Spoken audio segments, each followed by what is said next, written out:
सम्माननीय सभामुख महोदय, विनियोजन विधेयकमाथिको छलफलमा ज्यादै महत्त्वपूर्ण कुराहरू उठेका छन्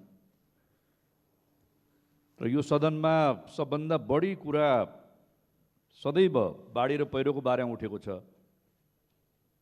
पहाडी भूभागमा पहिरो र तराईको भूभागमा नदीमा बाढी र नदी कटान। तर अहिले त झन् हामी नोभल कोरोना भाइरसको कोरोना महामारीमा छौँ र यस्तो महामारीको बेलामा मुलुक सञ्चालनमा जुन कठिनाई सरकारले पनि बेहोरेको छ र जनता पनि प्रताडित भएको अवस्था छ र अब बर्खामा बाढी र पहिरो आयो भने त्यो बाढी र पहिरोबाट आम नागरिकलाई कसरी रक्षा गर्ने, नेपालको भूभागको कसरी रक्षा गर्ने, त्यतापट्टि सरकार गम्भीर भएको देखिएन। ऊर्जा मन्त्रालयले यस सन्दर्भमा समयमै तटबन्धनको निर्माण, नेपाली भूभाग, गाउँ बस्ती र आम नागरिकको सुरक्षाका लागि गम्भीर बनेको देखिएन। त्यसकारणले गम्भीर बनोस् भन्ने म हार्दिकतापूर्वक आग्रह गर्न चाहन्छु। शिक्षा मन्त्रालयले आफ्नै गुनासाहरू पनि व्यक्त गर्दै आएको छ। सरकारले ल्याएको बजेट मन्त्री परिषदबाट स्वीकृत हुने प्रचलन छ। अहिले भयो कि भएन त्यो थाहा छैन, मन्त्रीज्यूलाई थाहा होला। तर अर्थमन्त्रीजीले प्रस्तुत गर्नुभएको बजेटका शिक्षा सम्बन्धी कतिपय प्रावधानमा स्वयं शिक्षा मन्त्रीले नै गीत गाउँदै हिँड्नु भएको छ र अर्कोतिर सम्मान्य सभामुखज्यू मान्य शिक्षा मन्त्रीजीले अब विद्यालयहरू चल्छन् भन्दै हिँड्नुहुन्छ, परीक्षा लिइन्छ भन्दै हिँड्नुहुन्छ, भर्ना हुन आऊ भन्नुहुन्छ। देशभरका सामुदायिक विद्यालयहरूमा क्वारेन्टाइन बनाउने,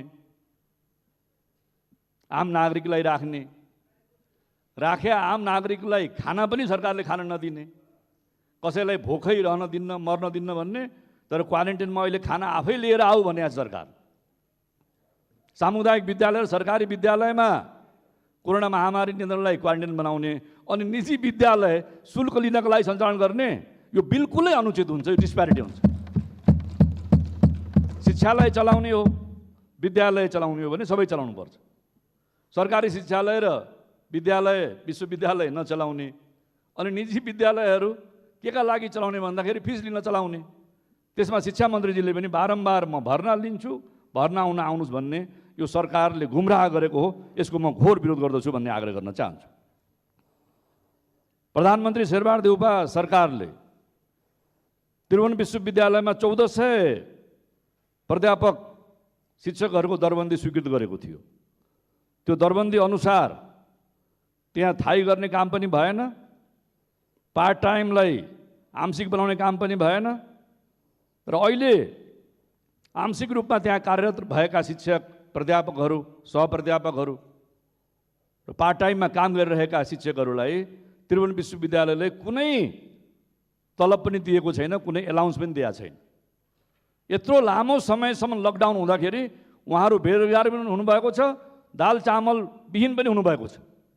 यस्तो हृदयविहीन सरकार बन्नु हुँदैन। विश्वविद्यालय यस्तो मानवीयता विरुद्धको काममा उद्धत हुनु हुँदैन। त्यहाँले अविलम्ब म प्रधानमन्त्रीको ध्यान आकर्षण गर्न चाहन्छु, सरकार ध्यान आकर्षण गर्न चाहन्छु।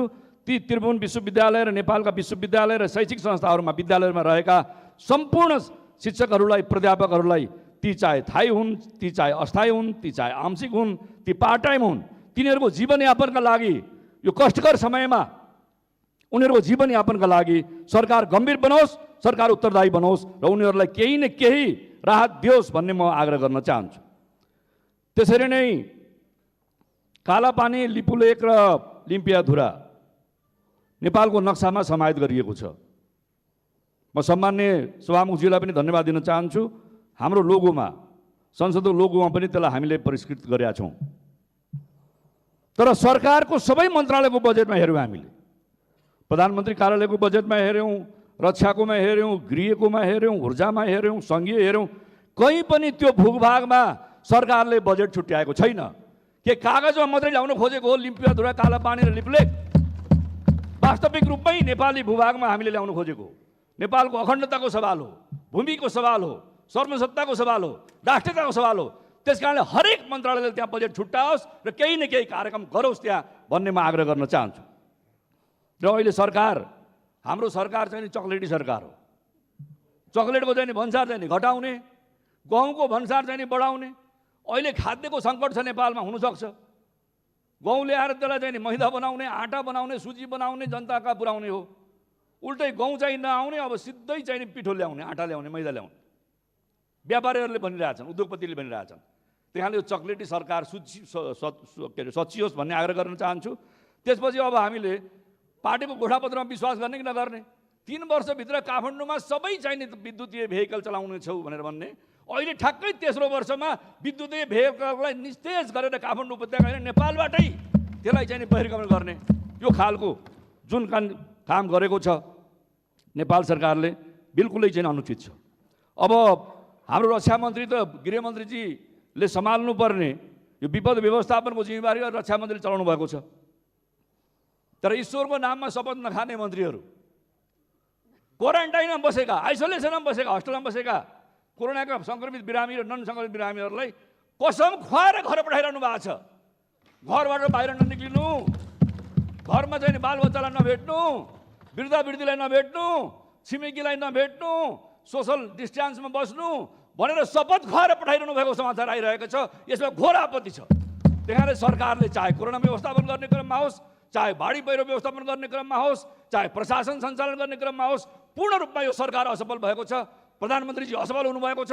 सत्तासीन पार्टीले असफल नबनोस्। त्यहाँले असफल सरकारलाई कतिसम्म बोक्ने, असफल प्रधानमन्त्रीलाई कतिसम्म बोक्ने, मान्य सत्तासीन पार्टी गम्भीर बनोस् र यो असफलतालाई अविलम्ब यसलाई चाहिँ असफलतालाई बदल्नको लागि तपाईँहरू तयार हुनुहोस्। मुलुक असफल हुन सक्दैन, सरकार असफल होला, प्रधानमन्त्री असफल होला, मुलुक असफल हुनु हुँदैन। त्यहाँले तपाईँले गम्भीर बनेर सत्तासीन पार्टीले गम्भीर निर्णय गरोस्। सम्माननीय सभामुख महोदय, विनियोजन विधेयकमाथिको छलफलमा ज्यादै महत्त्वपूर्ण कुराहरू उठेका छन् र यो सदनमा सबभन्दा बढी कुरा सदैव बाढी र पहिरोको बारेमा उठेको छ। पहाडी भूभागमा पहिरो र तराईको भूभागमा नदीमा बाढी र नदी कटान। तर अहिले त झन् हामी नोभल कोरोना भाइरसको कोरोना महामारीमा छौँ र यस्तो महामारीको बेलामा मुलुक सञ्चालनमा जुन कठिनाई सरकारले पनि बेहोरेको छ र जनता पनि प्रताडित भएको अवस्था छ। र अब बर्खामा बाढी र पहिरो आयो भने त्यो बाढी र पहिरोबाट आम नागरिकलाई कसरी रक्षा गर्ने, नेपालको भूभागको कसरी रक्षा गर्ने, त्यतापट्टि सरकार गम्भीर भएको देखिएन। ऊर्जा मन्त्रालयले यस सन्दर्भमा समयमै तटबन्धनको निर्माण, नेपाली भूभाग, गाउँ बस्ती र आम नागरिकको सुरक्षाका लागि गम्भीर बनेको देखिएन। त्यसकारणले गम्भीर बनोस् भन्ने म हार्दिकतापूर्वक आग्रह गर्न चाहन्छु। शिक्षा मन्त्रालयले आफ्नै गुनासाहरू पनि व्यक्त गर्दै आएको छ। सरकारले ल्याएको बजेट मन्त्री परिषदबाट स्वीकृत हुने प्रचलन छ। अहिले भयो कि भएन त्यो थाहा छैन, मन्त्रीज्यूलाई थाहा होला। तर अर्थमन्त्रीजीले प्रस्तुत गर्नुभएको बजेटका शिक्षा सम्बन्धी कतिपय प्रावधानमा स्वयं शिक्षा मन्त्रीले नै गीत गाउँदै हिँड्नु भएको छ र अर्कोतिर सम्मान्य सभामुखज्यू मान्य शिक्षा मन्त्रीजीले अब विद्यालयहरू चल्छन् भन्दै हिँड्नुहुन्छ, परीक्षा लिइन्छ भन्दै हिँड्नुहुन्छ, भर्ना हुन आऊ भन्नुहुन्छ। देशभरका सामुदायिक विद्यालयहरूमा क्वारेन्टाइन बनाउने,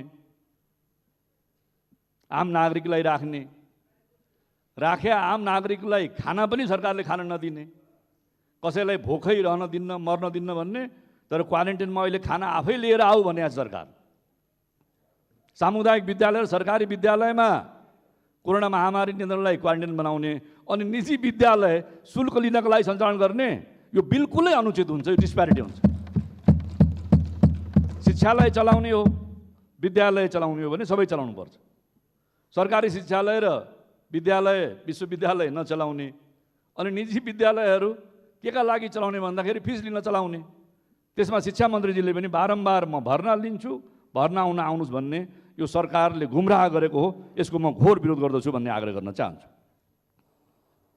प्रधानमन्त्री शेरबहादुर देउपा सरकारले त्रिभुवन विश्वविद्यालयमा 1400 प्राध्यापक शिक्षकहरूको दरबन्दी स्वीकृत गरेको थियो।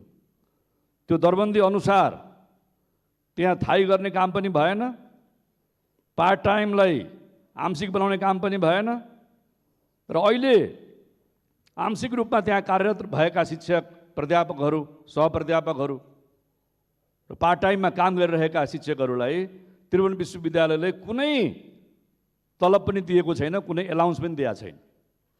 यत्रो लामो समयसम्म लकडाउन हुँदाखेरि उहाँहरू बेरोजगार पनि हुनुभएको छ, दाल चामल विहीन पनि हुनुभएको छ। यस्तो हृदयविहीन सरकार बन्नु हुँदैन। विश्वविद्यालय यस्तो मानवीयता विरुद्धको काममा उद्धत हुनु हुँदैन। त्यही कारणले अविलम्ब म प्रधानमन्त्रीको ध्यान आकर्षण गर्न चाहन्छु, सरकार ध्यान आकर्षण गर्न चाहन्छु। ती त्रिभुवन विश्वविद्यालय र नेपालका विश्वविद्यालय र शैक्षिक संस्थाहरूमा विद्यालयमा रहेका सम्पूर्ण शिक्षकहरूलाई प्राध्यापकहरूलाई ती चाहे थाई हुन्, ती चाहे अस्थायी हुन्, ती चाहे आंशिक हुन्, ती पार्ट टाइम हुन्, तिनीहरूको जीवनयापनका लागि यो कष्टकर समयमा उनीहरूको जीवनयापनका लागि सरकार गम्भीर बनोस्, सरकार उत्तरदायी बनोस् र उनीहरूलाई केही न केही राहत दियोस् भन्ने म आग्रह गर्न चाहन्छु। त्यसरी नै कालापानी, लिपुलेक र लिम्पियाधुरा नेपालको नक्सामा समाहित गरिएको छ। म सम्माननीय सभामुखज्यूलाई पनि धन्यवाद दिन चाहन्छु। हाम्रो लोगोमा, संसदको लोगोमा पनि त्यसलाई हामीले परिष्कृत गरेका छौँ। तर सरकारको सबै मन्त्रालयको बजेटमा हेऱ्यौँ, हामीले प्रधानमन्त्री कार्यालयको बजेटमा हेऱ्यौँ, रक्षाकोमा हेऱ्यौँ, गृहकोमा हेऱ्यौँ, ऊर्जामा हेऱ्यौँ, सङ्घीय हेऱ्यौँ, कहीँ पनि त्यो भूभागमा सरकारले बजेट छुट्याएको छैन। के कागजमा मात्रै ल्याउन खोजेको हो लिम्पियाधुरा, कालापानी र लिपुलेक? वास्तविक रूपमै नेपाली भूभागमा हामीले ल्याउन खोजेको हो। नेपालको अखण्डताको सवाल हो, भूमिको सवाल हो, सर्वसत्ताको सवाल हो, राष्ट्रियताको सवाल हो। त्यस कारणले हरेक मन्त्रालयले त्यहाँ बजेट छुट्याओस् र केही न केही कार्यक्रम गरोस् त्यहाँ भन्ने म आग्रह गर्न चाहन्छु। र अहिले सरकार, हाम्रो सरकार चाहिँ नि चक्लेटी सरकार हो। चक्लेटको चाहिँ नि भन्सार चाहिँ नि घटाउने, गहुँको भन्सार चाहिँ नि बढाउने। अहिले खाद्यको सङ्कट छ नेपालमा, हुनसक्छ गहुँ ल्याएर त्यसलाई चाहिँ नि मैदा बनाउने, आटा बनाउने, सुजी बनाउने, जनताका पुर्याउने हो। उल्टै गहुँ चाहिँ नआउने, अब सिधै चाहिँ नि पिठो ल्याउने, आटा ल्याउने, मैदा ल्याउने व्यापारीहरूले भनिरहेछन्, उद्योगपतिले भनिरहेछन्। त्यही कारणले यो चक्लेटी सरकार सचियोस् भन्ने आग्रह गर्न चाहन्छु। त्यसपछि अब हामीले पार्टीको घोषणापत्रमा विश्वास गर्ने कि नगर्ने? 3 वर्षभित्र काठमाडौँमा सबै चाहिने विद्युतीय भेहिकल चलाउने छौ भनेर भन्ने, अहिले ठ्याक्कै तेस्रो वर्षमा विद्युतीय भेहिकललाई निस्तेज गरेर काठमाडौँ उपत्यका नेपालबाटै त्यसलाई चाहिँ बहिर्गमन गर्ने यो खालको जुन काम गरेको छ नेपाल सरकारले, बिल्कुलै चाहिँ अनुचित छ। अब हाम्रो रक्षा मन्त्री त गृहमन्त्रीजीले सम्हाल्नु पर्ने यो विपद व्यवस्थापनको जिम्मेवारी रक्षा मन्त्रीले चलाउनु भएको छ। तर ईश्वरको नाममा शपथ नखाने मन्त्रीहरू, क्वारेन्टाइनमा बसेका, आइसोलेसनमा बसेका, हस्टेलमा बसेका कोरोनाका सङ्क्रमित बिरामी र नन सङ्क्रमित बिरामीहरूलाई कसम खुवाएर घर पठाइरहनु भएको छ। घरबाट बाहिर ननिक्लिनु, घरमा चाहिँ बालबच्चालाई नभेट्नु, वृद्धावृद्धीलाई नभेट्नु, छिमेकीलाई नभेट्नु, सोसल डिस्टेन्समा बस्नु भनेर शपथ खुवाएर पठाइरहनु भएको समाचार आइरहेको छ। यसमा घोर आपत्ति छ। त्यही कारणले सरकारले चाहे कोरोना व्यवस्थापन गर्ने क्रममा होस्, चाहे बाढी पहिरो व्यवस्थापन गर्ने क्रममा होस्, चाहे प्रशासन सञ्चालन गर्ने क्रममा होस्, पूर्ण रूपमा यो सरकार असफल भएको छ। प्रधानमन्त्रीजी असफल हुनुभएको छ। सत्तासीन पार्टीले असफल नबनोस्। त्यही कारणले असफल सरकारलाई कतिसम्म बोक्ने, असफल प्रधानमन्त्रीलाई कतिसम्म बोक्ने? मान्य सदस्य, सत्तासीन पार्टी गम्भीर बनोस् र यो असफलतालाई अविलम्ब यसलाई चाहिँ असफलतालाई बदल्नको लागि तपाईँहरू तयार हुनुहोस्। मुलुक असफल हुन सक्दैन। सरकार असफल होला, प्रधानमन्त्री असफल होला, मुलुक असफल हुनु हुँदैन। त्यही कारणले तपाईँले गम्भीर बनेर सत्तासीन पार्टीले गम्भीर निर्णय गरोस् भन्ने म आग्रह गर्न चाहन्छु। धन्यवाद।